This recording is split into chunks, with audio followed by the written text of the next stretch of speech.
Οφείλει το γεγονός ότι έχοντας αδραία πεποίθηση για το ότι θα επαληθευτούν οι ισχυρισμοί που προέβαλε ο κατηγορούμενος, ζητήσαμε εμείς άμεσα να έρθει και να προσκομιστεί και το βίντεο που ανακτήθηκε από την Εγνατία Οδό, προκειμένου να αποδειχθούν οι ισχυρισμοί μας.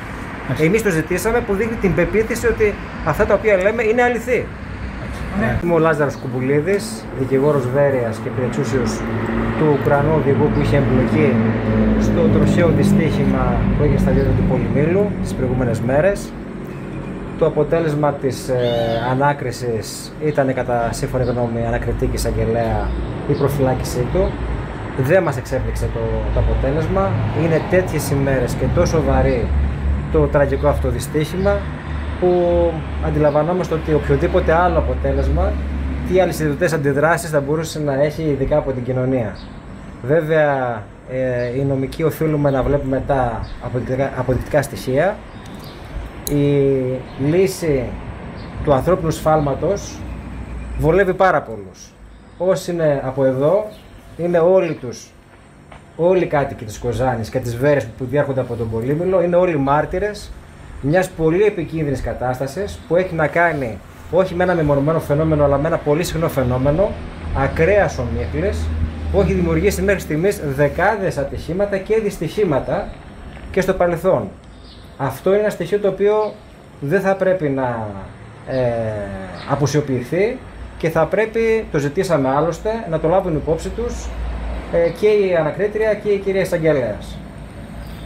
Ως προς τα όσα ακούστηκαν, ευλόγως, οι ερμηνείες που μπορεί να δόθηκαν για αυτό το τραγικό δυστύχημα, φαίνεται ότι υπάρχουν αυτά τα στοιχεία, τα οποία είναι μέρος της δικογραφίας και για αυτόν τον λόγο δεν μπορούν να δημοσιοποιηθούν, αλλά να τρέπουν την λογική του ανθρώπινου λάθους, διότι ήδη έχει δημοσιοποιηθεί, και αυτό το λέω, ότι φαίνεται ότι το ΙΠΑΣ δεν λειτουργούσε σε μία στιγμή, ή μάλλον σε μία χρονική περίοδο, γιατί μιλάμε για πολλή ώρα να υπάρχουν αυτές οι εξαιρετικά επίγουσες συνθήκες, που έπρεπε οι μπάρες να είναι ανοιχτές κανονικά για να διέχεται ο κόσμος χωρίς πρόβλημα, ιδιαίτερα όταν το ΙΠΑΣ δεν λειτουργούσε.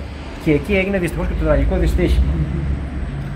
Υπάρχει ήδη από την εταιρεία, την ιδιοκτήτρια του φορτηγού, η χνηλάτιση του φορτηγού καθ' όλη τη διαδρομή, που δείχνει και αποδεικνύει με πιστοποιημένο πρόγραμμα λογισμικού ότι ο οδηγός δεν παρενέβη το όριο ταχύτητας σε κανένα σημείο της πορείας του από τη Σόφια μέχρι το σημείο του ατυχήματος.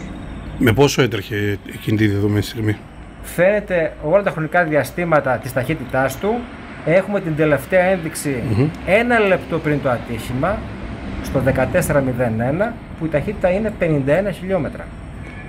Με όριο ταχύτητα σε εκείνο το σημείο 60. Ο εντολές σας τι ισχύριστηκε για την ώρα του δυστυχήματος? Το δυστύχημα, δυστυχώς, ή μάλλον η αρχική σύγκρουση, δυστυχώς έγινε αρκετά μέτρα πριν τα διόδια, όπου αυτό αποδεικνύεται, γιατί υπάρχουν και κάμερες και βίντεο, τα οποία στην πορεία θα αποκαλύψουν γεγονότα τα οποία δεν έχουν να κάνουν μονάχα με ισχυρισμούς του οδηγού. Γι' αυτό και είμαστε και πάρα πολύ αισιόδοξοι ότι κατά την δικαστική κρίση οι κακουργηματικές αυτές κατηγορίες θα εκπέσουν και οι ευθύνες θα πρέπει να αποδοθούν εκεί που πρέπει να αποδοθούν. Μάλιστα. Τι υποστήριξε σχετικά με το ατύχημα ο εντολέας σας? Προσκομίσαμε τα στοιχεία που αποδεικνύουν ότι κινούνταν νόμιμα. Προφανώς οι συνθήκες ήταν τέτοιου είδους ακραίες που δεν επέτρεπαν και να ήθελε να οδηγήσει με υπερβολική ταχύτητα πάνω από το όριο ταχύτητας. Το όριο ταχύτητας πλησιάτου στα διόδια είναι ούτως ή άλλως πάρα πολύ υψηλό με αυτή τις συνθήκες ομίχλης. Το ατύχημα δεν έγινε λόγω υπερβολικής ταχύτητας, αλλά δυστυχώς το ΙΠΑΣ, που δεν λειτουργούσε για αρκετή ώρα, για τουλάχιστον πάνω από 2 λεπτά, ανάγκασε οδηγούς να κάνουν όπισθεν.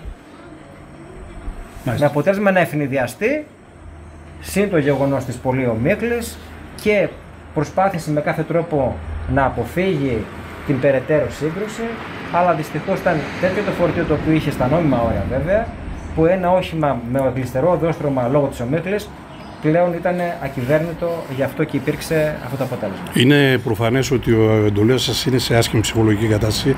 Εγώ θέλω να σας ρωτήσω αν σας ζήτησε να μεταφέρετε κάποιο μήνυμα και στην κοινή γνώμη αλλά και στους συγγενείς των θυμάτων.